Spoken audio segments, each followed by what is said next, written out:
Joe Kent, afisa mkuu wa Trump wa kukabiliana na ugaidi, ambaye alijiuzulu wiki hii kutokana na upinzani wake kwa vita nchini Irani, amezungumza na mchambuzi wa siasa wa kihafidhina Tucker Carlson kwa undani zaidi kwa nini alipinga uamuzi wa Donald Trump wa kuingia vitani, ikiwa ni pamoja na ukosoaji wake wa kumshambulia Al-Khamenei.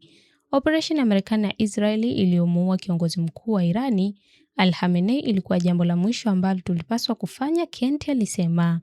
Angesimamia mpango wao wa nyuklia, angewazuia kupata silaha ya nyuklia, aliongeza. Ukimuua kwa kumshambulia vibaya, watu wataiunga mkono serikali pamoja na Ayatollah anayekuja, na nadhani hiyo ni kweli kwa data zetu tulizonazo juu ya mtoto wake, Kent alisema, akimaanisha kiongozi mpya wa Iran aliyechaguliwa Mojtaba Khamenei.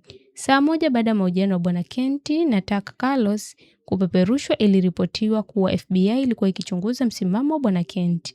Vyanzo kadhaa vimeiambia CBS, mshirika wa BBC wa Marekani, kwamba Joe Kent, mkurugenzi wa zamani wa kituo cha kitaifa cha kupambana na ugaidi wa Marekani, anachunguzwa na FBI. Kulingana na CBS, uchunguzi huo unahusiana na kutolewa kwa habari za siri, na vyanzo vilisema ulianza kabla ya kujiuzulu mapema wiki hii kutokana na vita nchini Irani.